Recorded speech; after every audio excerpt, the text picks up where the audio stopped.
A evolução dos direitos humanos no mundo ocidental. Resumo. Esse ensaio buscou abordar a evolução do que se chamaria contemporaneamente de direitos humanos desde a sua gênese, passando pela evolução, consolidação e as teorias mais atuais sobre o assunto. Para esse fim, desenvolveu-se pesquisa qualitativa descritiva, baseada em uma revisão de literatura sobre o tema abordado por esse trabalho. A gênese dos direitos humanos pode ser observada por diferentes momentos históricos, mas haveria certo consenso doutrinário sobre a conexão entre iluminismo, justnaturalismo moderno e os direitos humanos como chamados hoje. Também há consenso sobre o marco da consolidação de tais direitos no pós-Segunda Guerra Mundial, com a Declaração Universal dos Direitos Humanos. Após este momento, houve a expansão dos direitos humanos, influenciando o direito internacional e a criação de organizações internacionais de direitos humanos.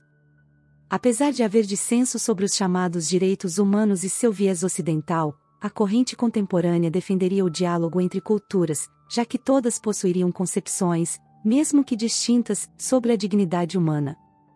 Afirmariam, ainda, ser o respeito à diversidade o núcleo duro dos direitos humanos, e que esse respeito poderia criar condições adequadas para se celebrar uma cultura de direitos humanos.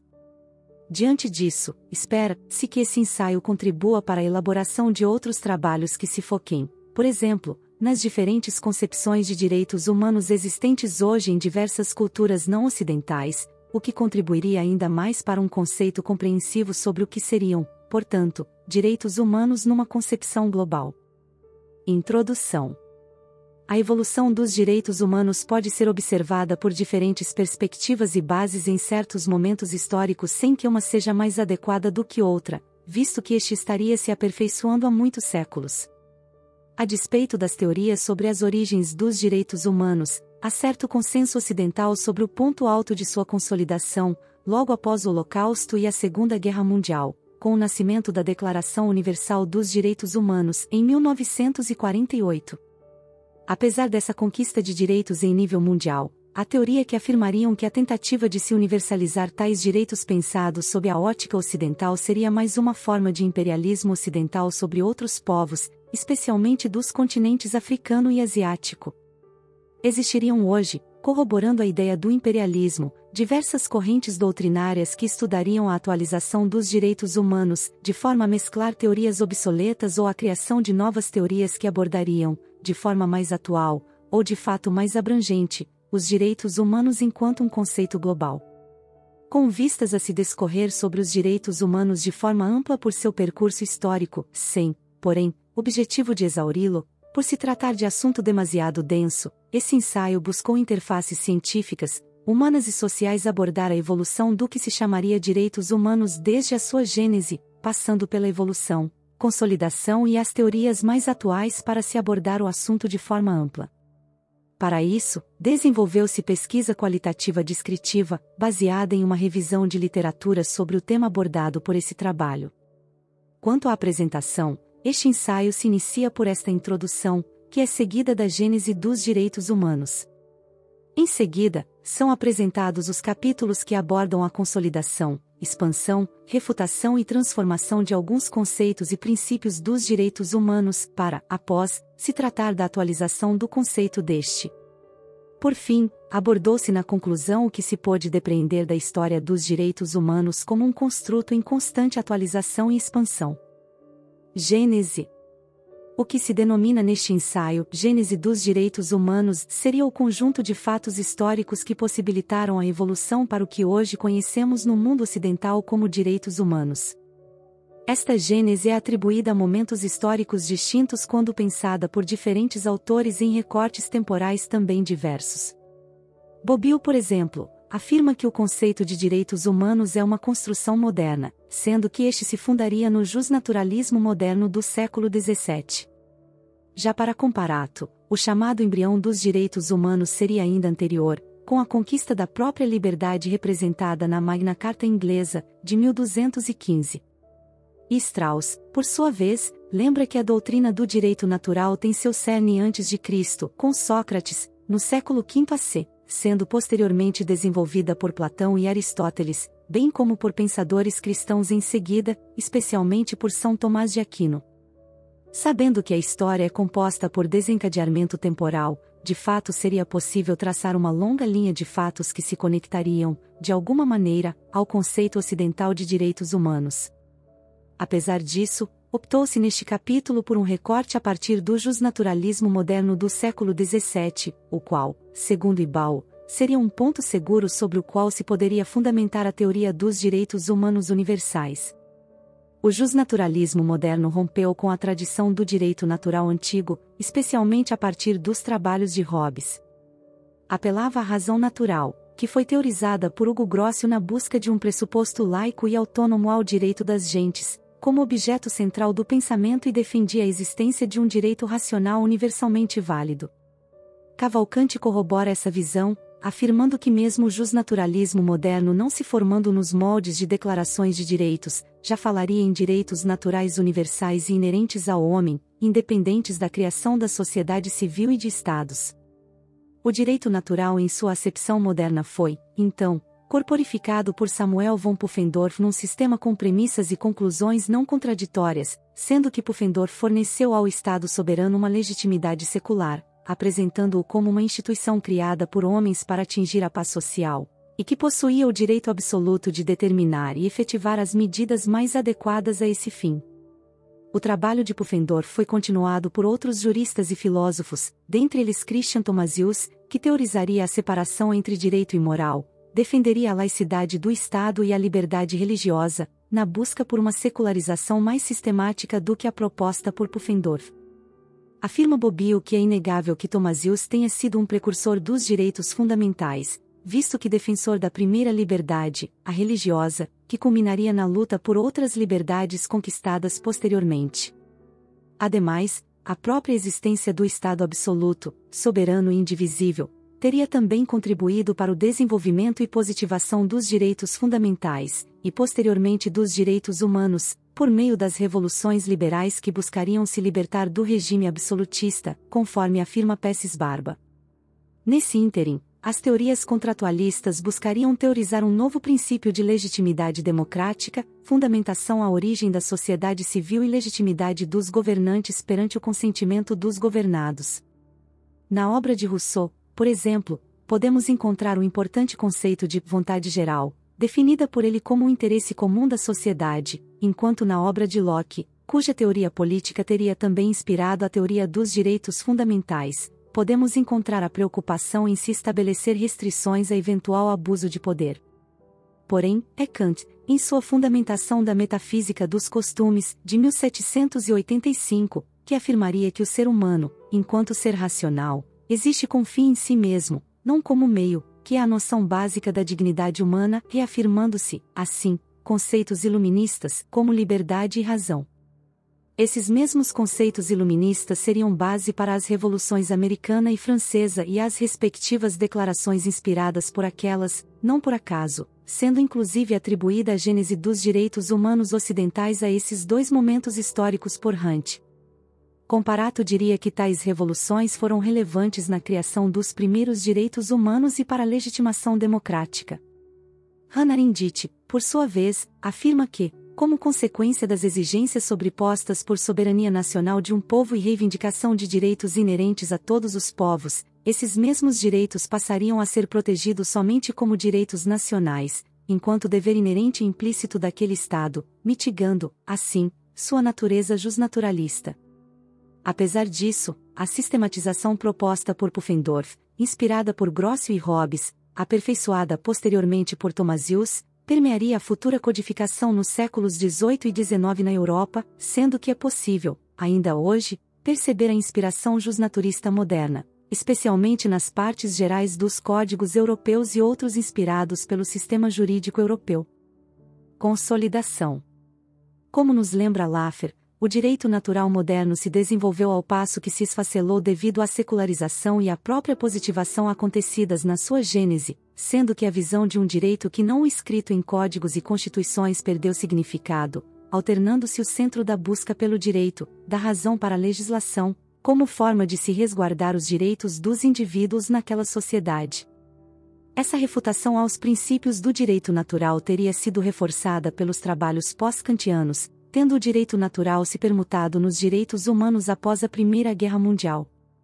Apesar da tentativa da Constituição Francesa de 1848 de reendereçar certos direitos sociais e econômicos existentes nos textos de 1791 e 1793, essa plena realização aconteceu com a Constituição Mexicana de 1917 e a chamada Constituição de Weimar, alemã, em 1919, de fato em períodos próximos ao final da Primeira Guerra Mundial. A Constituição Mexicana foi a primeira da história a alçar direitos políticos e individuais à qualidade de direitos fundamentais, seguida pela Constituição de Weimar com parâmetros semelhantes. Foi também a primeira a estabelecer a desmercantilização e proteção ao trabalho, tratando-o como um direito humano, representando o que Sarlet chamaria de evolução do Estado de matriz liberal burguesa para o Estado democrático e social de direito, aqui entendido como o Estado que é capaz de reconhecer o ser humano sob a máxima kantiana, na humanidade continua nele mesmo. No Brasil, por se mencionar, a inserção de direitos em semelhantes patamares ocorreu alguns anos após, na Constituição do ano de 1934, sendo que o texto constitucional atual, de 1988, foram acolhidos direitos sociais de forma sistemática, em receptividade inédita. Apesar de certo progresso social nas constituições do século XIX e início do século XX, a real consolidação do que chamamos de direitos humanos no mundo ocidental se iniciaria em 1945, após as graves violações de direitos humanos da Segunda Guerra Mundial e Holocausto, sendo que este último aniquilou mais de 20 milhões de vidas, em especial, de judeus. Os julgamentos de Nuremberg, acontecidos de 1945 a 1946, reforçaram o desejo de um Ocidente vitorioso por se revisitar os direitos naturais do ser humano. Assim, um conjunto de normas universais de direitos humanos começou a ser elaborado em 1946. Para Piovesan, a Segunda Guerra Mundial significou a ruptura do que se havia de direitos humanos e o pós-guerra representou a reconstrução desses pilares com embasamento ético centrado na dignidade humana. Para Barroso, essa dignidade se funda no conceito de que todo e qualquer ser humano possui valor intrínseco, independente de correntes filosóficas ou religiosas. Ferrajoli e Hermano, por sua vez, diriam que tais direitos nascem como um contrapoder do indivíduo perante a força do Estado e do setor privado. Assim, em 1948 surgiria o Marco dos Direitos Humanos Ocidentais, a Declaração Universal de Direitos Humanos, adotada pela Organização das Nações Unidas em 10 de dezembro de 1948, balizada pela dignidade humana, pela paz e pelos princípios da universalidade e da indivisibilidade. A universalidade está fundamentada na extensão dos direitos humanos e a necessidade única de se ser humano para ser um ser que demanda proteção. Além disso, as principais correntes políticas, ao menos ocidentais, sobre a proteção de direitos teriam sido conjugadas, de forma a se encontrar amplo consenso e adoção pelos Estados do documento final. A indivisibilidade, por sua vez, estaria caracterizada pela característica sistemática dos direitos humanos, sendo que a violação de um, seja ele civil, político, econômico, social, cultural, seria a violação do próprio conjunto, porque a fragilidade de um direito leva à fragilidade de todos. Nesse sentido, Erkeroff diria que o ser humano precisa ter protegidas todas as suas necessidades básicas, sendo elas direitos frágeis num mundo liberal. Hannah Arendt, em complemento, afirmaria que a violação dos direitos de uma pessoa seria como a violação dos direitos de todo o povo. Em corroboração, Cansado Trindade comenta sobre a chamada importância integral dos direitos humanos, sendo que para o autor seria inócuo se tentar categorizar direitos humanos como mais ou menos imprescindíveis, entendendo ele que todos são indivisíveis, como de certo indivisível o próprio ser humano titular daqueles. Ainda sobre os direitos abarcados pela Declaração Universal dos Direitos Humanos, certas correntes diriam não seriam estes passíveis de verdadeiro cumprimento e pleito judicial, a chamada justiciabilidade, sendo eles mera exigência ética, conforme relatariam Piovesan e Cansado Trindade, o que não é corroborado pelos autores nem pela corrente majoritária atual sobre o tema. Diante disso, ressalta-se que a Declaração Universal de Direitos Humanos de 1948, tratada como Declaração Universal neste ensaio, propiciou o desenvolvimento da universalização sistemática de uma ampla gama de direitos humanos e promoveu a observância de um mínimo ético irredutível. conforme afirmaria Ibal, o pós-guerra teria criado, portanto, um conceito de direitos completamente novo e sem precedentes, sendo a Declaração Universal dos Direitos Humanos de 1948 o marco inicial desse movimento. Expansão. No contexto da Declaração Universal, o século XX experimentava avanço tecnológico, desenvolvimento social, expansão dos meios de comunicação e locomoção e transações globais entre partes fisicamente distantes umas das outras. Nesse contexto de expansão cultural, social e econômica atrelada à Declaração Universal, nasceriam as primeiras organizações com propósito de proteger direitos humanos de populações vulneráveis, adotando para tanto uma perspectiva orientada ao direito internacional. Com relação ao direito internacional, a Declaração Universal contribuiu para o surgimento de um sistema de instrumentos e atores internacionais que visam a proteção de direitos humanos, nos quais as organizações internacionais se incluem. Iniciar-se-ia, assim, o processo de consolidação do direito internacional dos direitos humanos. Para Canutilho, os Estados passariam a buscar a construção de políticas externas de abertura e proximidade, o que fortaleceria o direito internacional.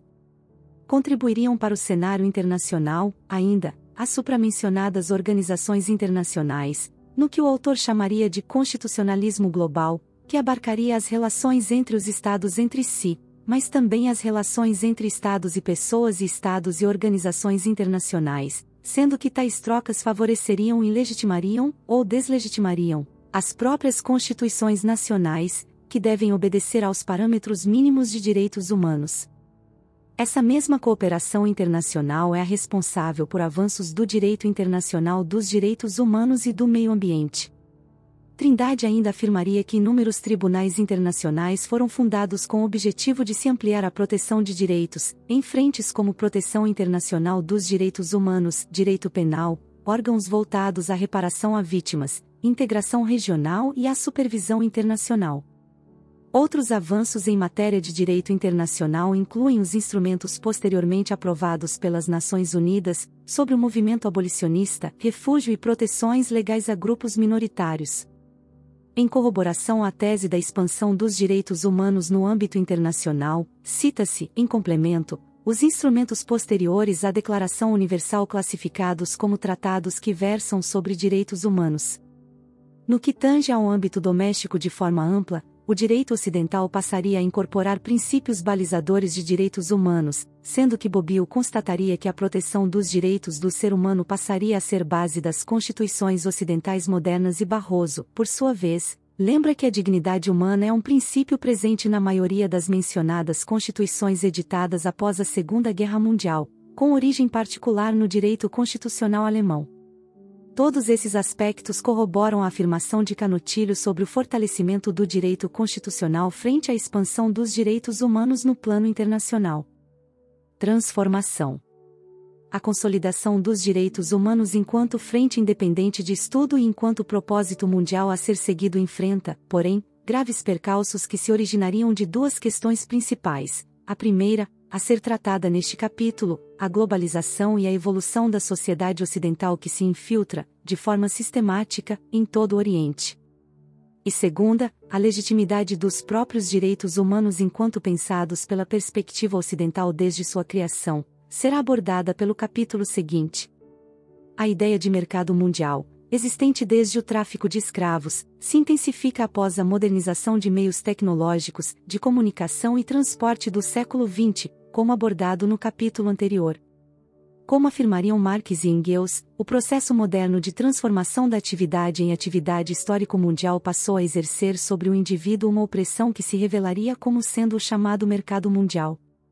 Essa intensificação de interações em plano internacional e práticas transnacionais corroeriam a capacidade do Estado enquanto soberano de se organizar e controlar os fluxos existentes, como apontaria Sousa Santos, em ideia próxima ao que Freitas Júnior apresentaria sobre a mesma globalização enquanto um deslocamento da possibilidade do Estado de promover suas próprias políticas em âmbito interno para uma arena supranacional ou internacional. Devido a essa incapacidade de se gerir políticas sociais, Bauman diria que há constante aumento de pobreza e diminuição de condições mínimas para se sobreviver perante a globalização. Dahrendorf, por sua vez, proporia reposicionar os Estados no importante papel enquanto influenciadores da economia e provedores da sociedade em geral. Apesar disso, o autor concorda com o entendimento de que a globalização traz desintegração social e falta de confiança política nas lideranças às expensas de uma competitividade econômica global. Em corroboração, Canfield diria que de fato o poder legislativo não conseguiria acompanhar o rápido avanço da sociedade, de forma que haveria um descompasso, ou atraso, entre as legislações e a vida cotidiana, sendo que esta última, portanto, quedar-se-ia desprotegida. Essa globalização econômica e financeira, segundo Toze, exerceria influência sobre a agenda da universalização dos direitos humanos. Sobre essa universalidade de direitos, Maia diria ser desafiador falar de direitos universais justamente num contexto de violação universal deles. Como diria Sousa Santos, nunca tantos foram integrados por via do modo como são excluídos. Discurso semelhante existe sob a perspectiva da decolonialidade.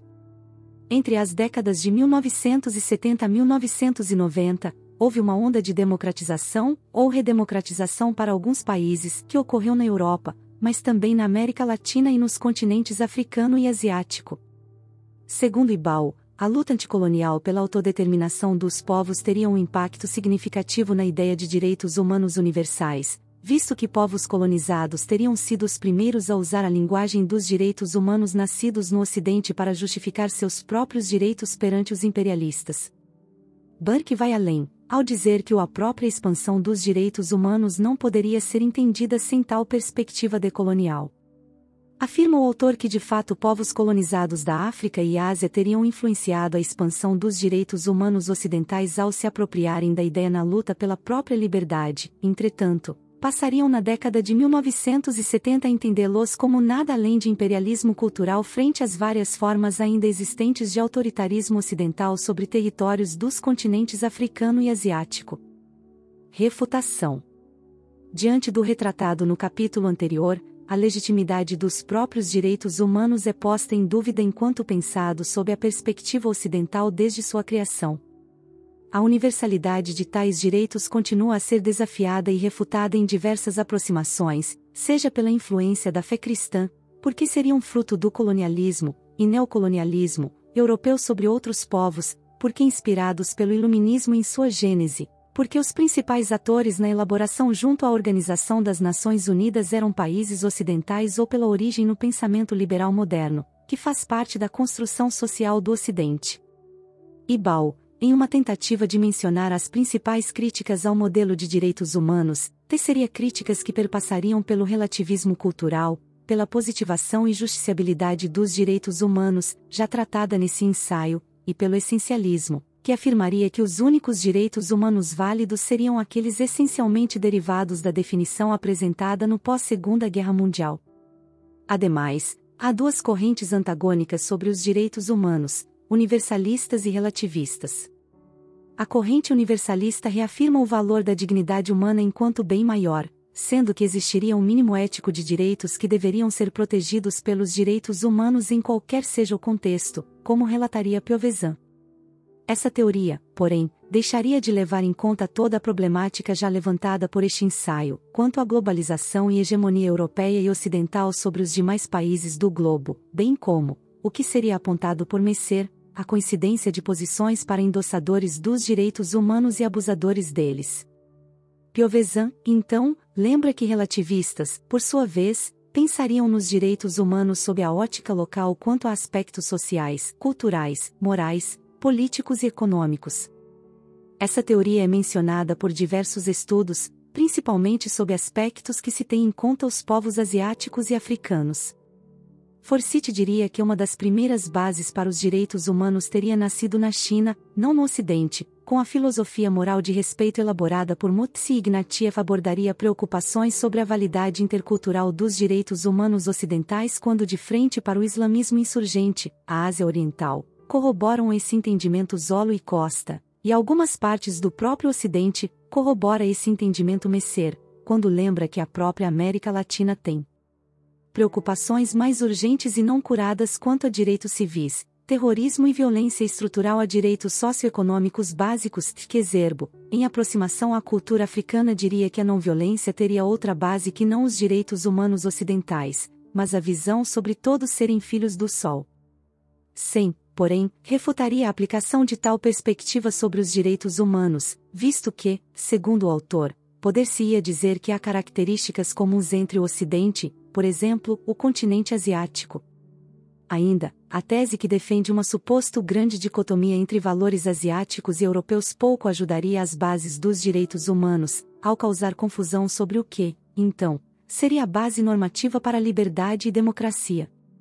Apesar das inúmeras pesquisas e correntes existentes em suporte ou contrárias ao universalismo, Messer lembraria que esses direitos humanos ocidentais pensados em sua origem não mais representariam o conceito completo e atual do termo, visto que não pensados em um princípio de igualdade real que privilegiariam alguns povos em detrimento de outros. Diante dessa afirmação, no próximo capítulo desse ensaio abordar-se-á, à luz da doutrina contemporânea, a conjugação dos direitos humanos enquanto um construto em constante movimento e atualização. Atualização. De certo, a linguagem dos direitos humanos universais não conseguiu alcançar o propósito de se tornar um paradigma de direitos básicos do ser humano devido às barreiras culturais que não privilegiariam os mesmos direitos tutelados pela Organização das Nações Unidas e sua base teórica ocidental para a elaboração da Declaração Universal. Apesar disso, Toze lembraria que a origem dos direitos humanos ter sido pensada de forma a privilegiar os interesses de um povo e classe social não significaria invalidar totalmente a proposta. Inclusive ressalte-se que, apesar do seu nascimento, a doutrina dos direitos humanos estaria em constante evolução e expansão pelo mundo, tendo sido adotada por diversos países não ocidentais. A doutrina contemporânea, portanto, tem se debruçado em criar teorias e soluções que privilegiariam o diálogo, a combinação de esforços e uma criação mais plural de direitos. Sousa Santos sugere a superação do debate entre universalismo e relativismos para que uma nova corrente se forme, com base numa aproximação cosmopolita dos direitos humanos, que decorreria de um diálogo entre as culturas, lembrando-se que todas teriam uma concepção sobre a dignidade humana, apesar de expressada de formas diferentes. Essa mesma proposta de abertura ao diálogo é reforçada por Bielefeld, Freitas Júnior, Flores, Trindade, Piovesan e Barato, que afirmariam ser o respeito à diversidade o núcleo duro dos direitos humanos, e que esse respeito poderia criar as condições adequadas para se celebrar uma cultura de direitos humanos. Alexi, por sua vez, proporia uma teoria ideal dos direitos fundamentais, a qual ele considera integradora, englobando diferentes enunciados de forma ampla. Também com vistas a um modelo mais heterogêneo de direitos humanos, Messer teorizaria que a teoria pluralista dos direitos humanos afirmaria que eles têm múltiplas origens, estão em constante evolução, possuem um núcleo duro semelhante e procuram aderência em todos os níveis sociais. Com base nela, seria necessário entender, no âmbito local, onde os direitos humanos internacionais deveriam considerar a abordagem por noções culturais locais semelhantes ao que se estaria tutelando, sendo uma proposta educativa de direitos humanos. Conclusão. Com vistas a se discorrer sobre os direitos humanos de forma ampla por seu percurso histórico, esse ensaio buscou abordar a evolução do que futuramente se chamaria de direitos humanos desde a sua gênese, passando pela evolução, consolidação e as teorias mais atuais para se abordar o assunto. A gênese dos direitos humanos pode ser observada por diferentes momentos históricos sem que um seja mais adequado do que outro para se explicar tal origem, visto que os direitos humanos estariam se aperfeiçoando há muitos séculos, numa linha evolutiva. Apesar disso, há certo consenso entre as correntes doutrinárias sobre a conexão direta entre o iluminismo, o justnaturalismo moderno e a ideia do que se tornariam os direitos humanos como chamados hoje. Além disso, também há consenso sobre o marco da consolidação de tais direitos ter ocorrido no pós-Segunda Guerra Mundial e Holocausto, com a Declaração Universal dos Direitos Humanos. Após este momento, houve a expansão dos direitos humanos, bem como contribuição em diversas vertentes do direito, como o direito internacional, incluindo-se nele a abordagem sobre o movimento abolicionista, refúgio e proteções legais a grupos minoritários, a adoção de princípios de direitos humanos nas constituições ocidentais e criação de organizações internacionais com fins de se proteger tais direitos. Ademais, importante se destacar a transformação dos direitos humanos frente à globalização e a corrente doutrinária que surge especialmente nos continentes africano e asiático, que consideraria os direitos humanos uma reafirmação do colonialismo e neocolonialismo europeus, bem como a discussão de diferentes correntes doutrinárias sobre a forma de se interpretar os direitos humanos, seja pela ótica do universalismo ou do relativismo. Apesar do embate entre doutrinadores que defenderiam as correntes supracitadas, a corrente contemporânea sobre o tema diria que a pluralidade de interpretações sobre direitos humanos seria a melhor alternativa para o dissenso existente. Ela defenderia o diálogo aberto entre culturas, ressaltando-se que todas possuem alguma concepção sobre a dignidade humana, apesar de a expressarem de formas distintas. Afirmariam, ainda, ser o respeito à diversidade o núcleo duro dos direitos humanos, e que esse respeito poderia criar as condições adequadas para se celebrar uma cultura de direitos humanos. Diante disso, espera-se que esse ensaio contribua para a elaboração de outros trabalhos que se foquem, por exemplo, nas diferentes concepções de direitos humanos existentes hoje no mundo em diversas culturas não ocidentais, o que contribuiria ainda mais para um conceito amplo e compreensivo sobre o que seriam, portanto, os direitos humanos numa concepção global.